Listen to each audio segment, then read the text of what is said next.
O que é que a desesperança faz?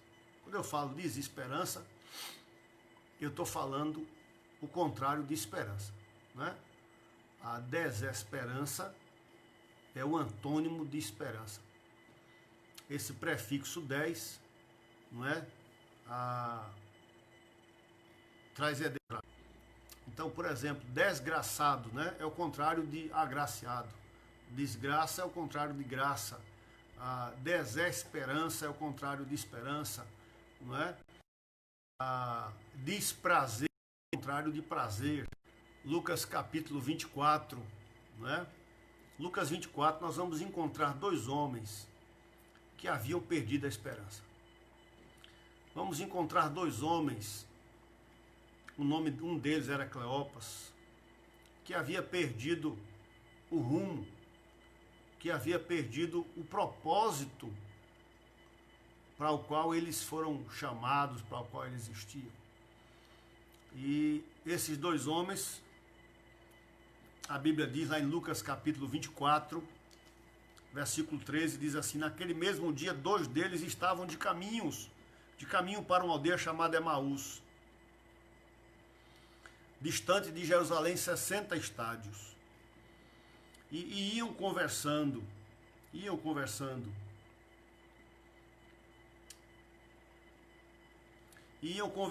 a respeito de todas as coisas sucedidas. E aconteceu que enquanto conversavam e discutiam, o próprio Jesus se aproximou e ia com eles. Os seus olhos, porém, estavam como que impedidos de o reconhecer. Então lhes perguntou Jesus: que é isso que vos preocupa? E de que ides tratando à medida que caminhais? E eles pararam entristecidos. E um, porém, chamado Cleopas, respondeu dizendo: és o único, porventura, que tendo estado em Jerusalém, ignoras as ocorrências desses últimos dias? E ele lhes perguntou: quais? E explicaram o que aconteceu a Jesus, o Nazareno, que era varão profeta, poderoso em obras e palavras diante de Deus e de todo o povo, e como os principais sacerdotes e as nossas autoridades o entregaram para ser condenado à morte e o crucificaram. Ora, nós esperávamos que fosse ele quem havia de redimir a Israel, mas depois de tudo isso, é já este o terceiro dia desde que tais coisas sucederam. É verdade também que algumas mulheres das que conosco estavam nos surpreenderam, tendo ido de madrugada ao túmulo e não achando o corpo de Jesus, voltaram dizendo terem tido uma visão de anjos, os quais afirmam que ele vive. De fato, alguns dos nossos foram sepultados. Muito bem, tivemos um problema na internet e agora estamos voltando. Mas não viram. Então lhes disse Jesus, verso 25, Lucas capítulo 24, 25. Então lhes disse Jesus: honestos e tardos de coração, para crer tudo o que os profetas disseram. Porventura não convinha que o Cristo padecesse e entrasse na sua glória? E começando por Moisés, discorrendo por todos os profetas, constava em todas as escrituras. E quando se aproximavam da aldeia para onde iam, fez ele menção de passar adiante. Mas eles o constrangeram, dizendo: fica conosco, porque é tarde, o dia já declina. E entrou para ficar com eles. E aconteceu que, quando estavam à mesa, tomando ele o pão, abençoou e, tendo partido, lhes deu. Então se lhes abriram os olhos e o reconheceram, mas ele desapareceu da presença deles. E disseram um ao outro: porventura não nos ardia o coração quando ele, pelo caminho, nos falava, quando nos expunha as Escrituras? E na mesma hora, levantando-se, voltaram para Jerusalém, onde acharam reunidos os 11 e outros com eles, os quais diziam: o Senhor ressuscitou e já apareceu a Simão. Então os dois contaram o que lhes aconteceu e no partido, para você entender a nossa palavra, o nosso entendimento desse texto aqui, não é? O que leva uma pessoa à desesperança e o que gera a desesperança, não é? O que gera desesperança. esses homens eram discípulos de Jesus. Esses homens acompanharam Jesus. Não acompanharam apenas vendo as obras, ouvindo suas palavras, mas esses homens acompanharam o sofrimento de Jesus, eles acompanharam o sacrifício de Jesus e então ouviram falar que Jesus havia ressuscitado. Mas eles estavam desesperançados. Para eles, a morte de Jesus colocou um fim nas suas esperanças. Para eles, já não havia mais o que fazer. Jesus tinha morrido. Pronto, era muito simples. Nós achávamos que ele fosse o nosso Salvador, nós achávamos que ele iria redimir Israel, mas ele morreu e aí acabou-se tudo, né? Acabou-se tudo. E aí eu vejo três coisas que são importantes para a gente pensar. Primeira coisa, a Bíblia diz que eles estavam tão sem esperança que Jesus chegou perto deles, andou com eles, e a Bíblia diz que os olhos deles estavam como que impedidos de reconhecer. Veja, o Salvador estava andando de lado deles e eles não estavam enxergando. Amados, quando a gente perde a esperança, quando a gente tira o foco, tá? Nas promessas que Deus tem para cada um de nós, porque Jesus tinha feito promessas.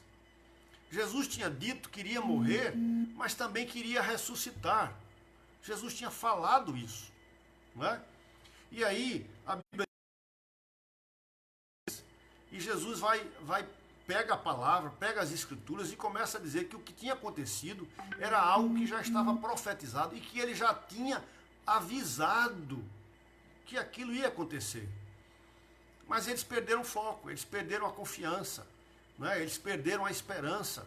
Eles perderam a esperança nas promessas que Deus tinha feito na vida deles. Eles perderam essa esperança que Jesus tinha feito. Quando eu e eu deixo de esperar nas promessas de Deus, eu também fico como que cego. Eu não consigo ver Jesus perto de mim. Eu não consigo ver o agir dele. Né? Jesus estava andando com eles, o próprio Deus estava andando com eles e eles não estavam vendo Deus. Então, quando nós perdemos o foco nas promessas de Deus, quando nós perdemos o foco naquilo que Jesus prometeu, tá? E desesperamos, nós terminamos ficando cegos. Nós terminamos cegando ao ponto de não enxergarmos Deus ali conosco, tá certo? Ao ponto de não vermos a sua mão estendida, ao ponto de não vermos o plano dele, não é? O controle. O que é que eles estavam vendo? Jesus não tinha um controle. Na cabeça deles, Jesus não era Deus. Jesus perdeu o controle. Tiraram o controle da mão dele quando mataram ele. E não era nada disso. Tudo que Jesus estava passando, a sua morte, ali aquele sofrimento, tinha sido predito. Fazia parte do propósito e do plano divino. Mas eles perderam essa esperança. Veja, apesar, né, perderam a esperança, a confiança, apesar de terem ouvido Jesus falar muitas vezes, Jesus chega a dizer que eles eram nécios e tardos de coração, quer dizer, eles demoravam demais a entender as coisas. Primeira coisa, às vezes Jesus está conosco, Deus está conosco, a sua mão está sendo estendida, nós estamos vendo a sua mão agindo, mas nós começamos a não enxergar isso, né? Ele está agindo, mas a gente não vê isso. Segunda coisa, traz tristeza. A Bíblia diz que eles estavam entristecidos, quer dizer que eles estavam desconsolados, né? Quando eu perco de vista os propósitos, as promessas de Deus, quando eu perco de vista Jesus, quando eu perco de vida e deixo de esperar, então eu começo a me entristecer, né? Eu começo a me entristecer. E justamente eles estavam ali entristecidos. A tristeza vai tomando conta, e essa tristeza, irmãos, ela vai dando lugar à angústia, e ela vai dando lugar, muitas vezes, a uma depressão, e vai nos arrastando para o fundo do poço, porque o tempo passa, você não vê mudança nenhuma, não é? O tempo passa, a palavra aqui é que eles disseram: ora, nós esperávamos que fosse ele quem havia de redimir a Israel, mas depois de tudo isso já é o terceiro dia desde que tais coisas sucederam. Quer dizer, já passou 3 dias. Não é? Se ele tivesse que ressuscitar, ele tinha ressuscitado logo. Mas faz 3 dias. Então, eles perderam a esperança, se entristeceram, não é? Se entristeceram. É interessante que mesmo quando eu estou entristecido, mesmo alguém dizendo o contrário, eu termino não enxergando.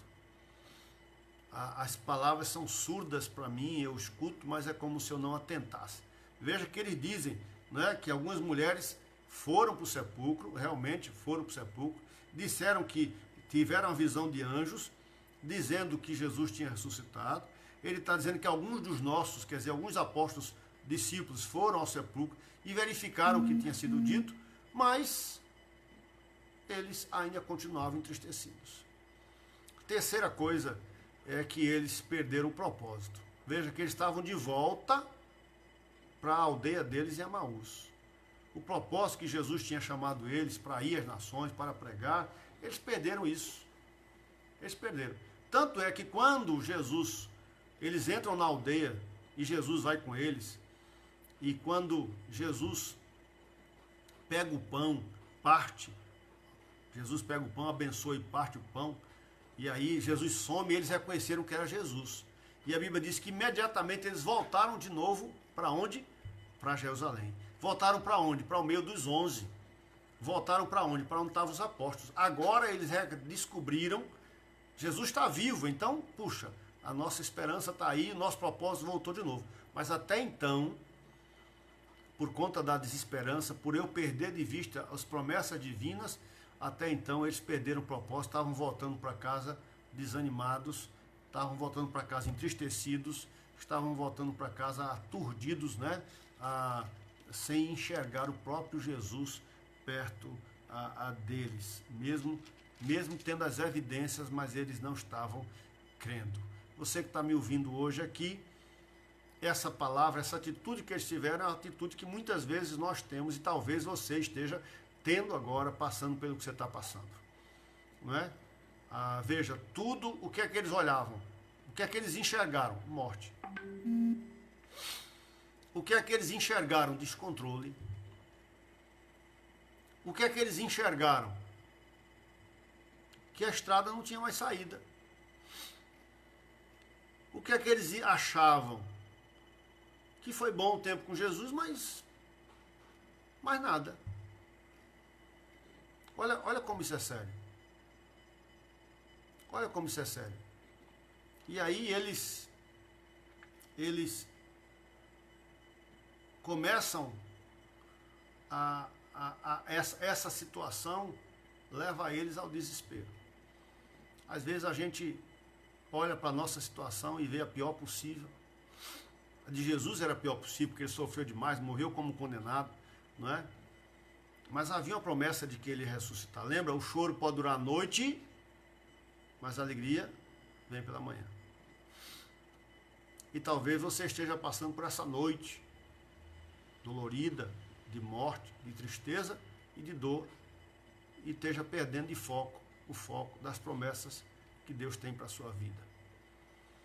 E Deus está te dizendo hoje, nesse momento agora, nesse momento que a gente está junto, Deus está te dizendo hoje aqui que o nosso Salvador não está morto, que o choro pode durar a noite, mas que a alegria vem pela manhã, que Ele está vivo e que Ele tem o controle de todas as coisas e que todas as coisas concorrem para o bem daqueles que amam a Deus. Então eu quero te dizer nessa noite, joga essa tristeza para fora, tira da tua vida, limpa os teus olhos, não é? Enxuga as lágrimas dos teus olhos e volta para fazer aquilo que Deus tem para a tua vida. Não está na hora de pendurar as chuteiras. Está na hora de cumprir o propósito que Deus tem para a sua vida, não é? E isso você só cumpre quando você começa a focar em Jesus, vivo e nas promessas. Deus está te dizendo hoje, me escuta, O choro pode durar uma noite, mas a alegria vem pela manhã. A dor, a tristeza, a morte pode ter chegado na sua vida, mas não se engane. Vai chegar o dia da ressurreição. Não se engane. O Salvador está vivo. Ele tem o controle de todas as coisas. Então joga fora a tristeza, joga fora tira as lágrimas, limpa as lágrimas dos teus olhos, volta para cumprir o propósito que Deus tem para a tua vida, volta lá para Jerusalém. Emaús não é o teu lugar, tá certo? E louva a Deus, sabe por quê? Porque Jesus poderia ter deixado eles ali e seguir o caminho, mas Jesus foi encontrá-los, e eu acho tremendo, sabe o que significa isso? Porque Jesus não nos deixa no nosso poço de tristeza, não nos deixa desfazendo em lágrimas, não nos deixa sem propósito. Jesus é aquele que não é? É aquele que faz arder o nosso coração e nos dá um propósito de vida, novo propósito de vida. Então que assim seja na tua vida. Lembra-te, o choro pode durar a noite. Tá difícil, estava difícil sim, Jesus morreu, estava difícil demais, imagine, não é? Imagine, Jesus morreu, de uma hora para outra os apóstolos viram tudo desmoronar. Não era fácil também para eles, às vezes não é fácil para a gente, você está bem e realmente, não é fácil para nenhum de nós isso. Talvez você esteja me ouvindo, esteja passando por uma situação, não quero julgar você, mas eu sei que não é fácil, como não foi para os apóstolos. Mas a palavra hoje, que Deus está mandando te dizer, não é uma palavra para dizer se conforme, não, mas é uma palavra para dizer se levante, porque o choro pode durar a noite, mas Deus está agindo, Deus está no controle. A morte aconteceu, mas a ressurreição vai chegar, tá bom? Que Deus te abençoe, um abraço aí no coração, e lembra dessa palavra, você ouviu essa palavra, foi abençoado, então passa essa mensagem, não precisa talvez passar o vídeo, mas passa essa mensagem para um amigo, para uma amiga que você sabe que está talvez sem esperança, desistindo, triste, sem enxergar Deus. Deus nunca nos abandona, Deus nunca nos deixa, Ele está na tua vida, Ele te ama, Ele está contigo. Ok? Um abraço, Deus te guarde. Lembrando que domingo que vem nós vamos ter ceia aqui de manhã. Pela manhã os idosos poderão vir para a ceia no domingo de manhã, não é? À noite nós vamos também estar lá o culto, a ceia do Senhor. Então vai ser um momento maravilhoso no domingo. Não perde isso não deixa passar essa oportunidade, não é? Mas se diga como, se você pode vir, venha, diga como Davi disse: alegrei-me quando me disseram, vamos à casa do Senhor. Ok? Um abraço, Deus te guarde, um final de noite em paz.